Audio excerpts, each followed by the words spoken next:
네, 209페이지 펴주시고요. 1414로 로그인해 주시고, 자, 메인 매출 전표 입력 유형에 대해서 좀 설명을 드린 다음에, 우리가 앞 시간에 메인 매출 전표에 대해서 앞부분을 다 말씀을 드렸는데, 유형을 좀 정리를 해 드리고 실습해 보도록 하겠습니다. 자, 보시다시피 매출 유형 표가 보시다시피 11번부터 24번까지 이렇게 있어요. 자, FAT 1급에서는 세 가지 유형을 출제하고 있는데요. 11번, 13번, 17번을 출제하고 있습니다. 이 세 가지 유형을 여러분이 잘 구분해서 입력할 수 있다면 나머지가 이렇게 굉장히 많지만 쉽게 판단이 가능합니다. 우선 이 세 가지부터 정확히 판단을 합시다. 먼저 11번. 자, 유형을 여러분이 메인 매출 전표 입력할 때 앞으로 11번을 입력할 때는요. 세금 계산서 발급하면서 매출한 것은 다 11번입니다. 네, 간단하죠? 세금 계산서 발급하면서 매출한 거 다 11번이에요. 세금 계산서 매출. 네, 매출이 알죠? 판매한 거. 네, 세금 계산서 매출은 다 11번 유형으로 입력하시면 됩니다. 자, 그 다음에 이제 13번이 시험에 나오는데요. 계산서를 발급하면서 매출한 거 다 13번이에요. 계산서 발급 매출. 네, 다 13번입니다. 세금 계산서 매출은 11번. 계산서 발급 매출은 13번. 그러면 계산서와 세금 계산서는 양식이 아주 비슷하거든요. 뭐만 없냐면은 계산서에는 세금 계산서에 있는 세금이 없어요. 이제 우리가 실습하면서 보겠죠. 계산서 양식을 언뜻 보면은 뭐가 차이 있는지 모를 정도로 아주 비슷합니다. 그런데 딱 한 가지가 없어요. 세액이 없습니다. 세액. 면세기 때문에. 다음에 17번 유형으로 이제 입력하는 문제가 나올 거란 말이에요. 유형을 17번으로 입력할 때는 신용카드 매출 발급에 의한 신용카드 발급에 의한 매출이에요. 그런데 거기 신용카드에 부가가치세가 있겠죠? 과세 매출이니까. 그래서 카드 과세 매출이라고 그래요. 신용카드 발급한 매출인데 거기에 부가세 따로 표시되어 있는지 꼭 보시면 돼. 자, 그래서 자, 매출은 뭐예요? 우리가 발급한 겁니다. 우리 회사가. 세금 계산서도 우리 회사가 발급한 것이고, 계산서도 우리 회사가 발급한 것이고, 신용카드 매출 전표도 우리 회사가 발급한 거예요. 예, 우리 회사가 발급했다 한다는 것은 우리가 팔았다는 겁니다. 우리가 매출했기 때문에 우리가 세금 계산서나 계산서나 신용카드 매출 전표나 현금 영수증을 우리가 발급하는 거죠. 우리가 매출이 일어났기 때문에. 그래서 자, 세 개 어렵지 않죠? 세금 계산서를 발급했으면 11번, 계산서 발급했으면 13번, 신용카드 발급했으면 17번. 끝. 자, 나머지는 우선은 신경 안 써도 돼요. 천천히 알게 된다는 거죠. 이 세 가지를 확실히 구분해 가서 하면서 입력하다 보면 나머지는 알게 되고, 우리가 이제 FAT 1급으로 끝나는 게 아니라 이제 교재 바꿔서 TAT 2급으로 넘어가는 시기가 있단 말이에요. 그때 여러분이 나머지는 자연스럽게 추가적으로 우리가 실습을 하게 됩니다. 다음에 매입에서 보겠습니다. 매입에서 51번 유형으로 입력할 때가 있는데요. 세금 계산서 수취 매입. 아까 11번은 세금 계산서 발급하는 매출이었습니다. 그것의 반대, 상대적인 거라고 보면 되겠죠. 세금 계산서 받았을 때 우리가. 세금 계산서가 이때는 여러분 매출은요. 세금 계산서가 빨강색이에요. 우리 회사가 발급한 세금 계산서는 빨강색으로 인쇄가 되어 있습니다. 이 AT 시험의 좋은 점 중에 한 가지는 AT 시험지가 컬러로 인쇄된다는 거예요. 그래서 그 세금 계산서나 계산서가 빨강색인지 파란색인지가 거기 저 인쇄물만 보면 딱 알아요. 그런데 매입은 파란색입니다. 매입은 그 양식이 파란색 잉크로 인쇄되어 있어요. 그래서 구분이 쉽다. 예. 흑백으로 인쇄되면 잘 봐야 돼요. 내용을.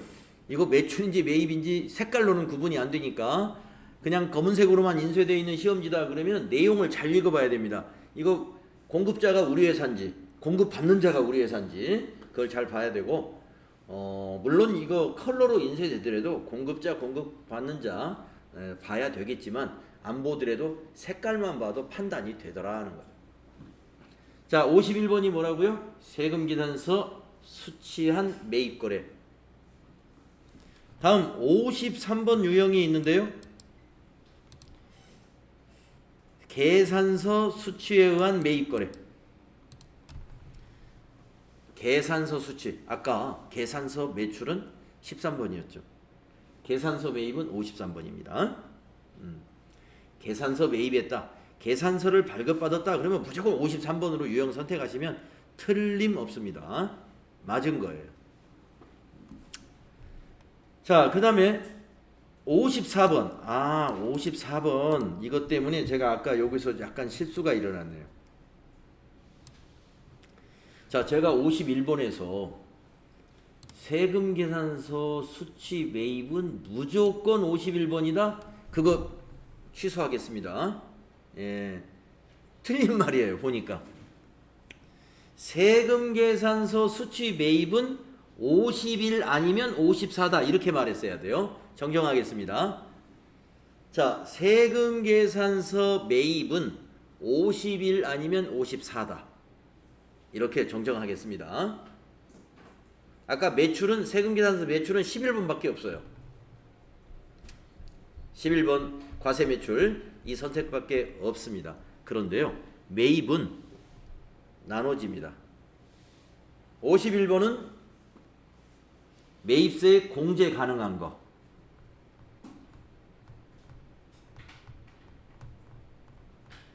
54번은 여기 불공제라고 되어 있네요. 불공제. 예, 불공제에 관련된 거. 불공제라는 건 공제 못 받는 거. 공제 불가능. 자, 세금 계산서를 받았는데 거기에 세액이 표시되어 있지만 공제 받을 수 있는 것이 있고 공제 받을 수 없는 것이 있다는 겁니다. 예를 들어 보겠습니다. 우리 회사에 상품 운반용 트럭이 고장이 나가지고 트럭을 수리했어요. 수리비가 20만원 나왔습니다. 그래서 세금 계산서 해달라고 그랬습니다. 카센터에다가. 그랬더니 공급가액 20만원에 세액 2만원 세금 계산서 받아왔어요. 51번입니다. 그 세금 계산서는 51번으로 입력해가지고 매입세액 2만원을 납부세액에서 공제받아야 돼요. 왜 그러냐면은 화물차의 수리비 관련 매입세액은 공제 가능한 지출이기 때문에 51번 유형으로 입력합니다. 자, 54번은 뭐냐? 이번에 똑같은 카센터에서 우리가 업무용 승용차 타이어가 다 마모돼가지고 타이어를 싹 교체했습니다. 그런데 타이어 한 짝이 20만원씩 해가지고 80만원이 들어갔어요. 그래서 부가세 포함 88만원 세금계산서 해달라고 그랬습니다. 그러면 카센터에서 세금계산서 해줘야죠. 공급가액 80만원에 매입세액 세금 8만원. 그래서 88만원 우리가 주고 우리는 8만원을 공제받을 수 있느냐 생각해봐야 돼요. 세금계산서를 받아오긴 했어요. 그런데 승용차 관련 매입세액은 공제받을 수 없다. 여러분 부가가치세 이론 때 배웠잖아요. 그래서 54번입니다. 네, 아시겠죠? 자, 세금계산서 수취한 매입은 두 가지로 구분된다는 걸 기억해 주셔야 되겠어요. 공제 받을 수 있으면 50일, 공제가 가능하지 않다, 불가능하면 불공이라고 해서 불공 매입이라고 줄여서 씁니다. 54번이 됩니다. 자, 그 다음에 이제 57번이 시험에 나오는데요. 아까 매출에서 17번 있었죠? 예, 거기에 대응되는 것입니다.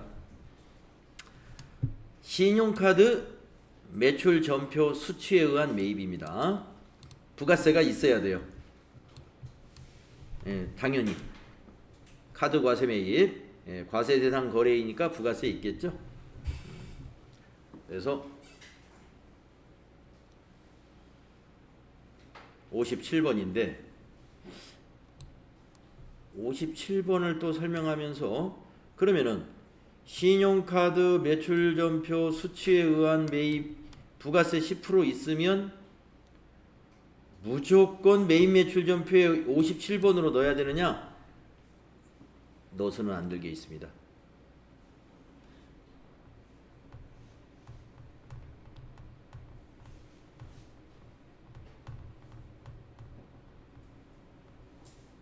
공제 가능만 넣어야 돼요. 공제 가능만. 이거는 57번으로 유형을 골라 넣으실 때 여러분이 신용카드 매출 전표를 수치를 했어요.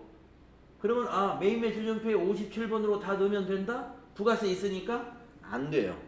자, 아까 승용차를 예를 들어볼게요. 아까는 카센터에서 고치고 세금 계산서 받아온 걸로 예를 들었습니다. 그러면 이번에는 세금 계산서 대신에 우리가 법인카드로 결제했다고 보겠습니다. 회사 법인카드로요. 자, 화물차를 고쳤어요. 그리고 법인카드 수리비 결제했습니다. 거기에 공급가액 얼마, 세액 얼마 이런 신용카드 매출전표를 받아왔어요. 공제 가능하죠. 화물차는. 그러니까 그거는 매입 매출전표에 57번으로 입력합니다. 자, 근데 똑같은 카센터에서 이번에는 업무용 승용차를 아까 고쳤단 말이에요. 세금 계산서 받은 게 아니라 신용카드 매출전표만 받아왔어요. 그러면 매입 매출전표에 57번으로 입력해야 되느냐? 안 됩니다. 화물차 같으면 57번으로 넣어야 돼요. 신용카드 매출전표 매입세 공제 받아야 되니까. 그런데 승용차는 공제받을 수 없기 때문에 일반 전표에 넣는 겁니다. 그래서 우리가 앞에서 일반 전표 입력 연습할 때 SK 성동주에다가 기름 넣고서 현금 영수증 받아온 거를 우리가 일반 전표에 입력하는 연습으로 했지 않습니까? 네. 또 어디선가 뭐 접대비 지출한 거였나? 하여튼 뭐고 신용카드 뭐 있었는데 참만나 갈비에서 이렇게 뭐 접대비 지출하고서 신용카드로 이렇게 결제인가 했어요. 그것도 그냥 일반 전표에 입력했죠. 부가세가 거기에 있었습니다. 예. 그래서 57번은요. 공제 가능한 신용카드 매출전표 수치했을 때만 57번이다. 이렇게 되겠습니다.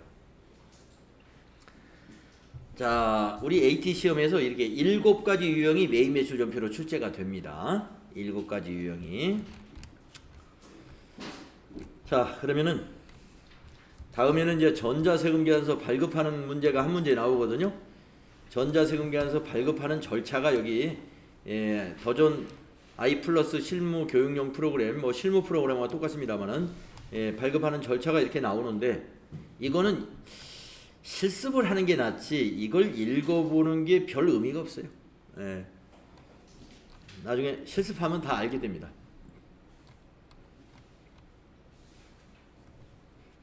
지나가시고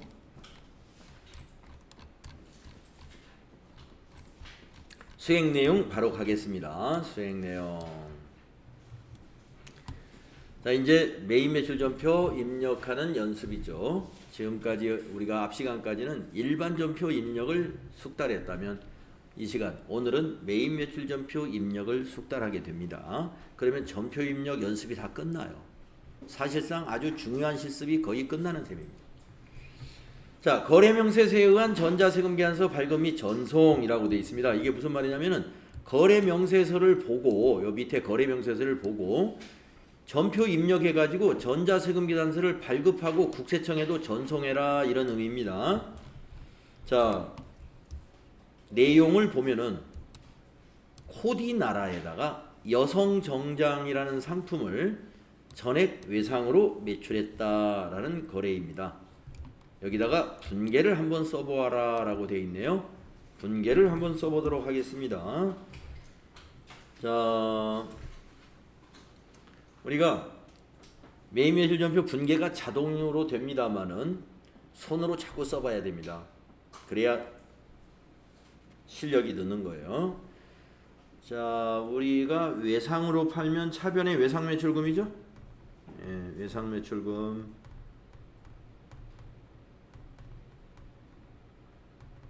얼마예요? 1100만원. 위에 거래명세표 보시면은 공급가액 1000만원에 세액이 100만원입니다. 합계가 1100이죠. 우리는 1100만원을 받아야 돼요. 코디나라로부터. 그래서 외상매출금이 1100만원이에요. 차변의 자산 증가.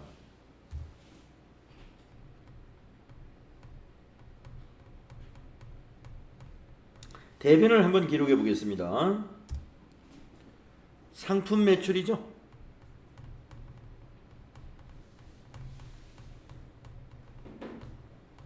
수익 발생. 자, 상품 매출은 공급가액이 상품 매출로 오는 거예요. 1000만원. 공급가액이 매출액입니다. 그러면 100만원은 뭘로 기록하느냐? 자, 우리가 지금 코디나라로부터 세금을 100만원을 받았어요. 이거 우리 세금 아니죠? 납부해야 될 세금이에요. 납부해야 될 세금을 미리 징수하면 우리가 그 급여를 지급할 때는 원천징수라고 표현하죠. 소득세의 원천징수. 예, 우리 부가가치세에서는 거래징수라고 표현을 합니다. 거래징수. 예, 거래가 있을 때 징수해라. 그래서 코디나라는 세무서에다 세금을 내는 게 아니라 우리 회사에다 세금을 내는 거예요. 우리가 거래징수하는 거예요. 이 세금계산서를 발급하면서. 그래서 우리는 뭘로 계정을 처리하느냐면 부가세 애수금. 여러분 급여 지급할 때는 그냥 애수금이었죠. 부가세를 받아놓은 것은 부가세 애수금이라는 부채로 처리합니다. 부가세 애수금 100만원 부채 증가. 분계가 이렇게 돼요. 그래서 대변은 수익 발생 1000만원에 부채가 증가 100만원이 되겠습니다. 그래서 차변 1100, 대변 1100이 돼요. 네. 뭐 상품 매출의 아주 전형적인 형식입니다. 이게 상품 매출이 일어나면 기본적으로 이런 구조를 갖게 돼요. 분계가. 매출세액은 부가세 애수금이다. 매출세액은 부가세 애수금이다. 알아두시고. 자, 그러면 전표를 한번 입력해 봅시다. 자, 메인 매출 전표로 한번 가볼까요?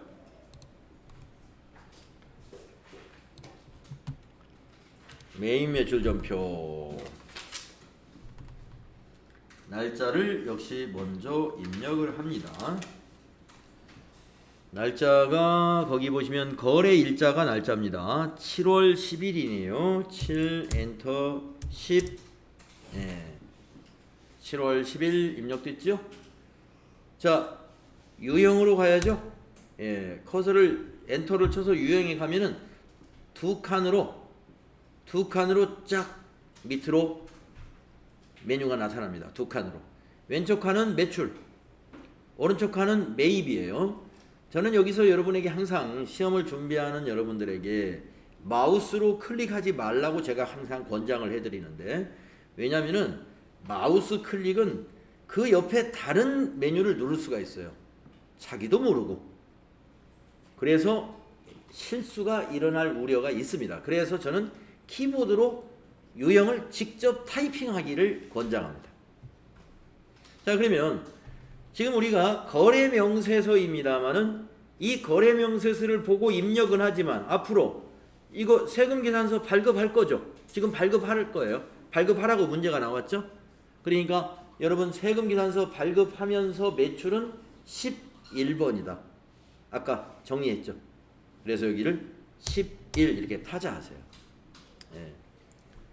여러분이 실제로 실무할 때 여유 있게 천천히 할 때는 마우스로 천천히 하셔도 됩니다만은 시험 볼 때는 되게 다 빨리빨리 해야 돼요. 그래서 막 급하게 하기 때문에 마우스로 막 하다가 실수도 일어나고 그럽니다. 그래서 무조건 키보드로 타자하셔라. 자, 품명은 거래명세서에 있는 품명처럼 똑같이 쓰면 돼요. 수량도 똑같이 입력하면 돼요. 단가도 똑같이. 엔터를 치면 두 가지, 세 가지가 자동 계산됩니다. 수량 곱하기 단가 해가지고 공급가액은 1,000만원, 부가세는 100만원, 합계는 1,100만원. 이 세 개는 자동 입력이에요. 그럼 여기서 이제 엔터로 지나가면 돼요. 한 번, 두 번. 합계는 그냥 건너뜁니다. 그러면 커서가 어디에 와 있냐면 거래처의 코드란에 와 있어요. 거래처 이름에 두 자만 입력합니다. 거래처 이름에 두 자만 코드란에 입력하면 검색할 수 있어요. 거래처는 공급받는 자가 거래처죠. 코디 엔터 치면은 검색창에 뜨죠. 한 번 더 엔터 치면 입력이 됩니다. 사업자 번호까지 입력이 됐습니다. 자, 그 다음에 이제 이걸 어떻게 하느냐. 자, 밑에 메시지를 잠깐 보시겠습니다. 지금 커서가 여기 있을 때 여기에 대한 이 메시지예요. 자, 1번을 선택하면은 1전자입력을 선택하면은 그냥 이거 뭐야? 1전자입력 빌 36524로 발행하는 경우 입력 안함. 외부 전자세금계산서의 경우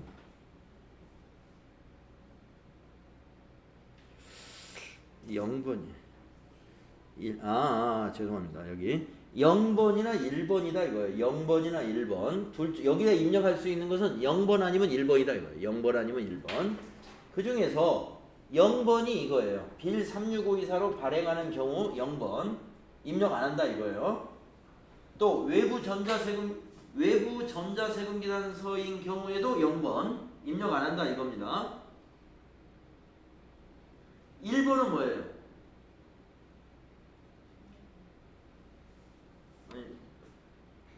아니구나. 죄송합니다. 이 콤마가 여기 있네. 외부 전자세금계산서인 경우에 1번. 외부 전자세금계산서 1번. 빌 365회사에서 발행하는 경우는 0번이에요. 네, 0번입니다. 그래서 이거는요, 우리가 지금 여기서 발행할 거예요. 빌 36524는 이 더전 스마트 A에서 전자세금계산서를 발급 전송할 수 있는 그 솔루션 이름입니다. 네, 따라서 여기는 0번 하세요. 비워둬야 돼요. 비워두면 나중에 발급하고 여기 와보면 여기에 뭐라고 써지냐면 전자 발급이라고 써 있어요. 발행. 예. 전자로 발행했다. 세금계산서를. 발행하고 와서 보겠습니다. 그렇게 들어가 있을 거예요. 다음에 이제 분계. 분계에 커서가 있으면 또 밑에 요 메시지를 보시면은 0번이 있고 1번이 있고 2번이 있고 3번이 있고 4번이 있죠. 자, 0번은 분계 안 하겠다는 거고 요것만 입력하고 밑에 분계 없다는 뜻이에요. 1번은 뭐냐? 입금전표나 출금전표. 현금거래. 100% 현금거래는 1번. 만약에 코디나라로부터 현금으로 판매했다 그러면 1번 분계하시면 돼. 지금 외상이죠. 2번입니다. 외상이 2번. 혼합은 반자동, 카드는 카드거래. 자, 우리는 2번이에요. 그래서 분계에다 2번 입력해 보세요. 분계는 아래에 나타납니다. 요 아래. 자, 분계 내용을 먼저 보시면 차변의 외상 매출금 자산 증가죠. 대변의 부가세 애수금 부채 증가죠. 대변의 상품 매출 수익 발생이죠. 우리가 아까 분계 종이에 쓴 거하고 똑같지 않습니까? 네. 거래처와 적요가 자동으로 입력됐고요. 이대로 두시면 됩니다. 메인 매출 전표는 상단부는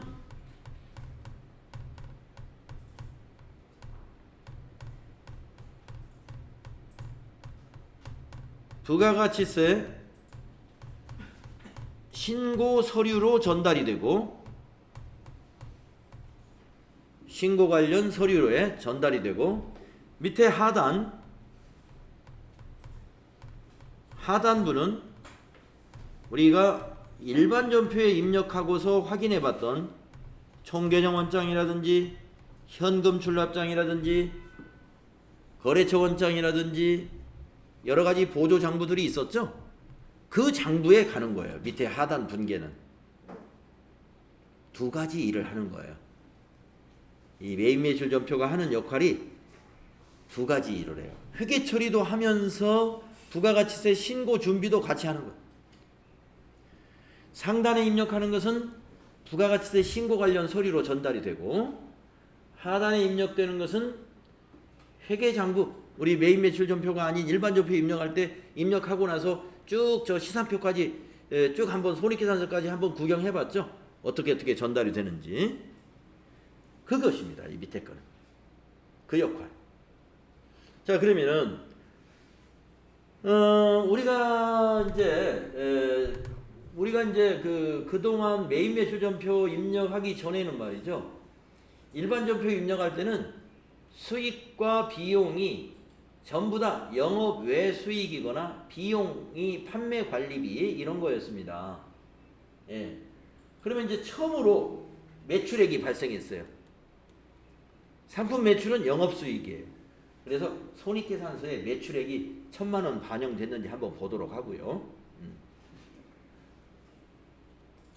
그 다음에 부가가치세 신고 관련 전표를 처음 입력했어요. 그러면 이게 어디에 가느냐? 자, 우리가 이제 조금 있다가 요 세금계산서 발급하고 와서 보겠습니다. 세금계산서 발급하면은 세금계산서 합계표에 반영이 되고, 그 다음에 부가가치세 신고서에도 들어갑니다. 그것까지 확인을 해 보겠습니다. 자, 그러면 우선 지금 세금계산서 아직 발급 안 했죠? 이 문제의 요구는 전자세금계산서를 발급 전송하라는 요구였어요. 그걸 하러 가겠습니다. 어느 메뉴에서 하느냐면은 전체 메뉴 가셔가지고 부가가치세 2에 가보면 부가가치세 2에 전자세금계산서 발행 및 내역 관리라는 메뉴가 있어요. 그걸로 가세요. 가가지고 입력합니다. 우리가 전표를 아까 며칠로 입력했어요? 7월 10일로 입력했나요? 예, 7월 10일 입력. 그 밑에서는 엔터를 3번 치세요. 그러면 미전송 상태로 1,000만 원의 세액 100만 원짜리 거래처 코디나라 메일 주소가 있는지 한번 체크해 보세요. 메일 주소 없으면 발급을 못 합니다.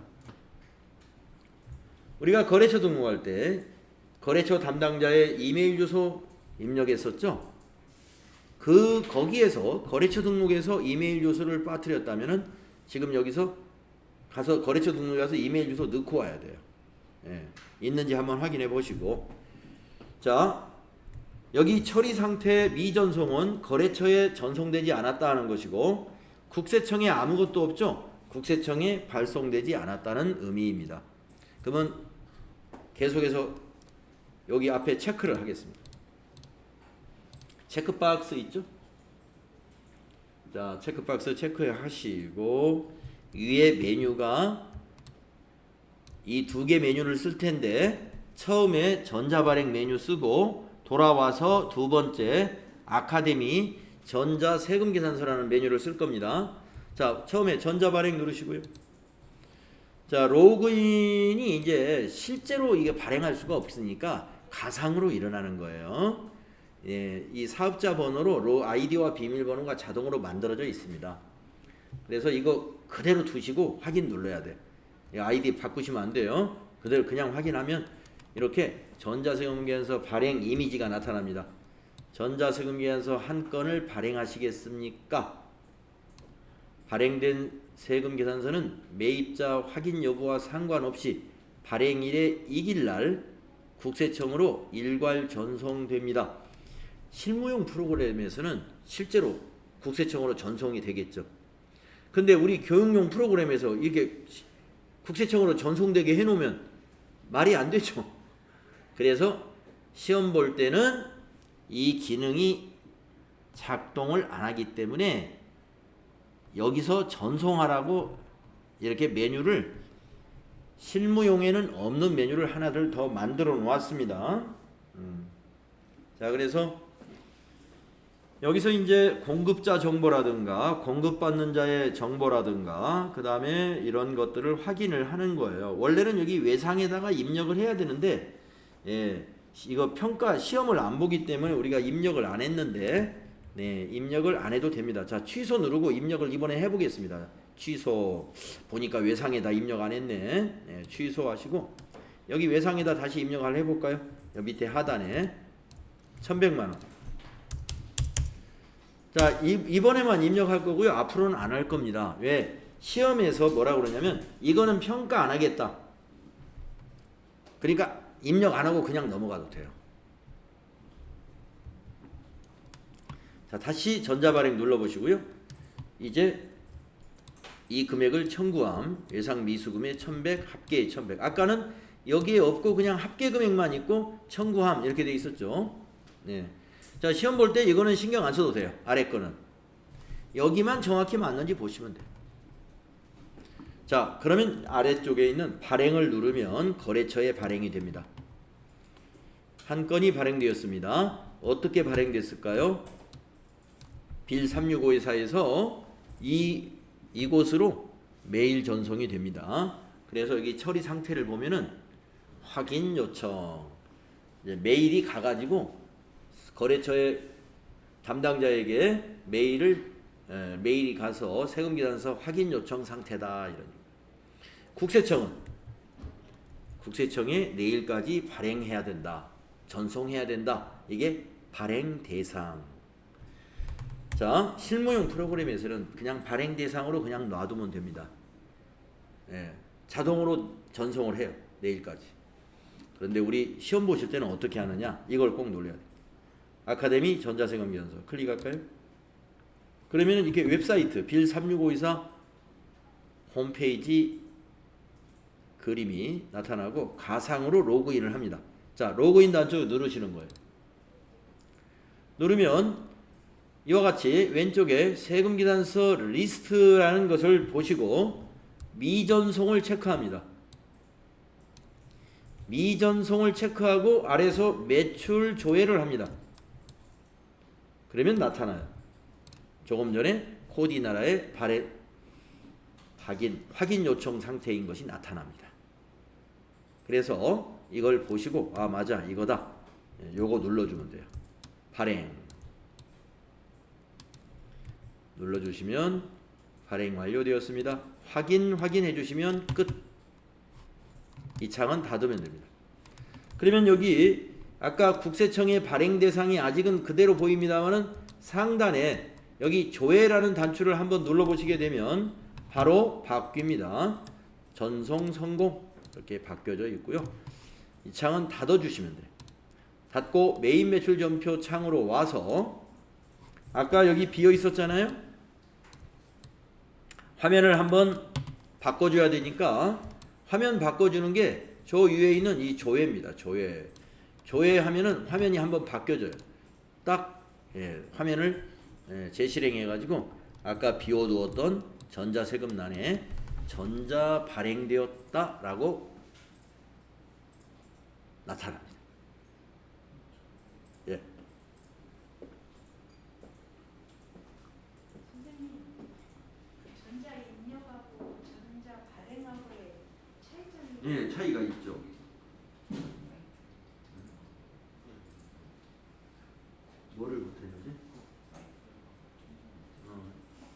아카데미 전자세금 이거지. 로그인 눌러. 미전송 체크하고. 그다음에 매출 조회 눌러. 바로 밑에 매출 조회. 네. 그렇지. 발행. 발행. 닫고. 위에서 조회 한번 눌러보고. 전송 성공. 닫고. 그거 닫고. 방금 한 거. 그 다음에 매입매출 전표에 와서도 조회 한번. 네. 전자 발행. 네. 전자 발행과 전자 입력의 차이가 뭐냐? 전자 발행은 우리가 이 솔루션을 이용해서 직접 발행한 거예요. 그게 전자 발행. 전자 입력은 다른 시스템에서 발행을 했고 우리 전표에 입력만 했다는 거예요. 전자 세금 계산서인데 입력을 했다. 그게 전자 입력입니다. 전자 세금 계산서는 여기에 들어갈 내용이 전자 발행이거나 또는 전자 입력이어야 돼요. 그런데 전자 발행이라는 것은 지금처럼 빌 365회사에 가서 발행을 해야 자동으로 이게 전자 발행으로 보이는 거고요. 전자 입력은 1번 하면 전자 입력이 들어가요. 여기 1번 하면. 그럼 어느 때 전자 입력을 하느냐? 아까 질문이 그거죠. 다른 시스템에서 발급한 세금 전자 세금 계산서.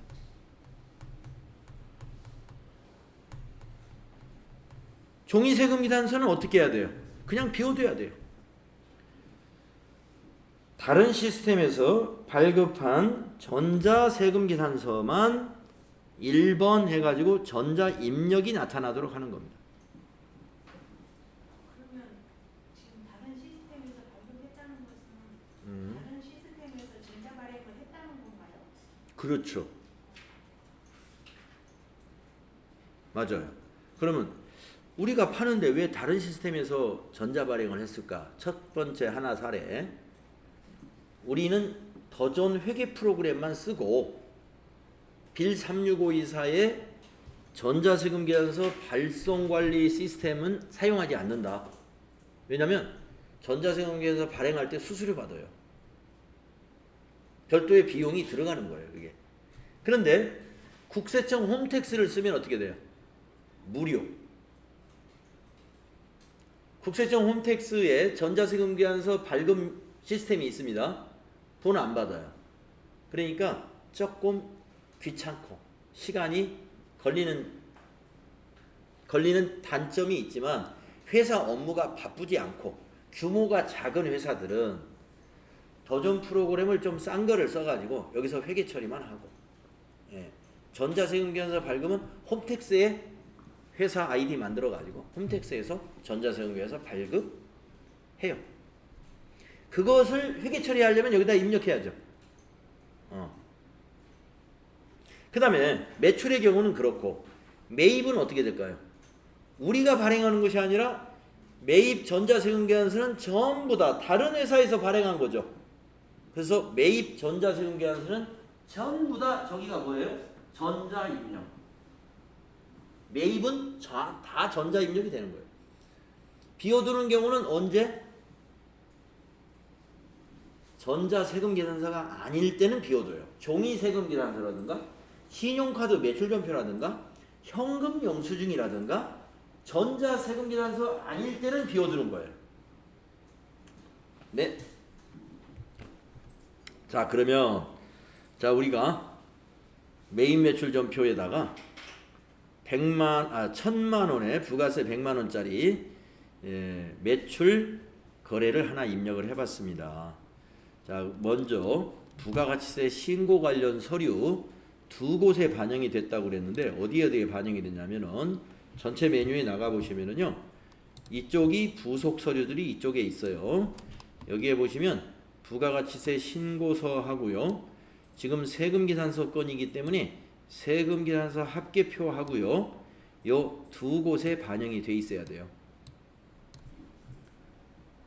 부가세 신고할 때 이 서류가 같이 다 들어가는 거예요. 자, 그러면 세금계산서 합계표를 먼저 보도록 하겠습니다. 자, 세금계산서 합계표 실행하신 다음에 지금 우리가 몇 월 달 거래를 입력했냐면 7월 10일 거래를 입력했는데요. 여기 기간을 입력할 때는 항상 1월부터 3월 아니면 4월부터 7월 아니 6월 7월부터 9월 10월부터 12월 이렇게 입력하는 거예요. 1기 애정, 1기 확정, 2기 애정, 2기 확정. 자, 그러면 7월 10일 거래니까 2기 애정에 해당되죠. 그래서 여기는 7월부터 9월로 입력을 합니다. 7 엔터 9 엔터. 신고에는 정기 신고냐 수정 신고냐 하는 것이 있는데요. 수정 신고는 FAT 1급에 나오지 않아요. 수정 신고는 TAT 1급에 나와요. TAT 1급에. 부가가치세 신고에 수정 신고라는 것도 있어요. 예. 다 정기 신고로만 FAT 1급과 TAT 2급 여러분 보실 거잖아요. 전부 다 정기 신고로 시스템으로 문제를 냅니다. 자, 엔터. 자, 그러면 이 세금계산서 합계표는 매출 세금계산서 합계표와 매입 세금계산서 합계표가 있는데 우리는 지금 매출 세금계산서였기 때문에 여기에 집계가 됐습니다. 매출 쪽이. 자, 전자로 처리했기 때문에 전자란에 집계가 됐다는 걸 보실 수가 있고 전자 외 세금계산서라는 것은 종이 세금계산서를 말하는 겁니다. 종이는 없죠. 현재 한 건 여기 거래처와 사업자 등록번호, 매수, 공급가액, 부가세가 여기에도 보입니다. 아직 마감된 상태가 아니기 때문에 마감 여부에는 X가 되어 있고요. 자, 세금계산서 합계표 부가가치세 신고 때 같이 제출하는 서류입니다. 자, 닫아주시고 그러면 부가가치세 신고서도 한번 본다고 그랬죠? 네, 여기 부가가치세 신고서 여기 있습니다. 클릭해 볼까요? 이 부가가치세 신고서는 부가세 신고할 때 맨 앞장에 들어가는 갑지예요. 갑지. 상당히 중요하죠. 부가가치세 신고서는 보는 방법을 정확히 알고 있어야 돼요. 자, 기간을 또 7월부터 9월로 입력합니다. 정기신고 엔터. 그러면 신고서에 어디에 작성이 되는가를 보시면은 자, 부가가치세 신고서 이거 아주 잘 볼 줄 알아야 돼요. 자, 여러분 이론 배울 때 이거 살짝 여러분에게 설명드렸을 거예요. 이론 배울 때 매출세액 할 때 매출세액의 구조에서 이거 설명드렸어요. 매출세액의 구조. 자, 우리가 지금 입력한 것은 매출이죠. 그렇기 때문에 과세표준과 매출세액에 집계가 됩니다. 그리고 과세이니까 과세는 아니고 세금계산서 발급이기 때문에 여기에 집계가 됩니다. 즉 1번에 금액과 세액이 나타나요. 1번에 세금계산서 발급한 과세니까 1번. 네. 그래서 1번에 금액 1,000만원에 세액 100만원 이렇게 나타나죠. 자, 11번 과세매출로 입력하면은 어디에 반영됐어요? 세금계산서 합계표와 부가가치세 신고서에 1번에 반영이 됐다. 자, 이 서류는 받으면서 저장을 물어봅니다. 받기 하면은 저장하시겠습니까? 물어보거든요. 예 하시면 되고요. 아까 세금계산서 합계표를 닫을 때는 물어보지 않았죠? 예. 그거는 그냥 다시 열면 그대로 보여 있어요. 자, 그러면은 여러분이 여기에 부가세 신고 관련 자료에 반영된다는 것을 확인을 한번 해봤고요. 그러면 아까 그 분계 내용을 다시 보려면 어디를 가느냐? 이 외상을 누르면 밑에 분계 내용 다시 보입니다. 자, 이것이 다 반영됐겠죠? 부가세 예수금은 부채로, 외상 매출금은 자산으로. 근데 우리가 제일 궁금한 것은 상품 매출. 이게 매출액에 갔을까? 이것만 한번 확인해 보겠습니다.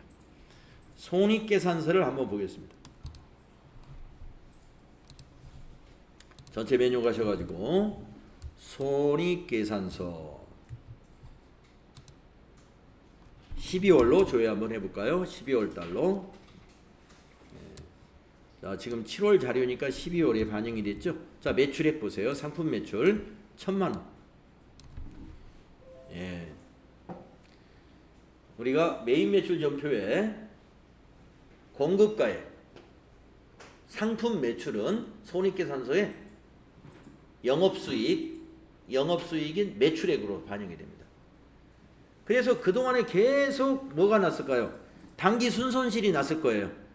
매출 전표는 하나도 입력 안 하고 계속 무슨 비, 네, 그동안 일반 전표 입력하면서 뭐 복리후생비, 뭐 여비 교통비, 뭐 접대비 이런 것들만 입력을 했었거든요. 그러니까 판매 관리비만 쭉 입력을 했었어요. 826만 원어치 입력했네. 급여 700, 복리후생비 10만 원, 여비교통비 55만 원 막 이렇게. 그러니까 계속 당기 순손실이 났었는데 이제 영업수익 1,000만 원을 떡하니 전표를 넣었더니 당기 순이익 174만 원으로 이제 손익계산서가 이제 달라졌죠. 자, 메인 매출 전표에 뭐가 매출액으로 와요? 공급가액이. 근데 앞으로 공급가액 중에서 다 매출액으로 올 것이냐? 안 오는 것도 여러분이 입력할 거예요. 상품을 매출한 것은 일로 다 옵니다. 그런데 사용하던 컴퓨터, 비품 같은 걸 처분했다. 이건 매출액이라고 하나요? 매출이 아닙니다. 사용하던 비품은요, 처분 이익을 계산해요. 여러분들 그 유형자산 이론 배울 때 유형자산 처분 이익은 처분 금액에서 잔고 금액을 빼가지고 처분 이익을 산출하죠. 그 처분 이익이 손익계산서로 와가지고 매출액으로 가는 게 아니라 영업의 수익으로 들어가요. 영업의 수익으로. 유형자산 처분하는 것은 매출액이 아니에요. 세금계산서가 있어도 지가 알아서 그렇게 딱 정리를 해요. 우리가 유형만 밑에 분계만 정확히 하시면 설마 비품 처분한 것이 매출액으로 갈까? 그런 고민을 안 해도 된다. 왜냐? 비품 처분할 때는 여러분 분계할 때 상품 매출을 분계를 절대 안 하거든요. 예. 뭐가 나와요?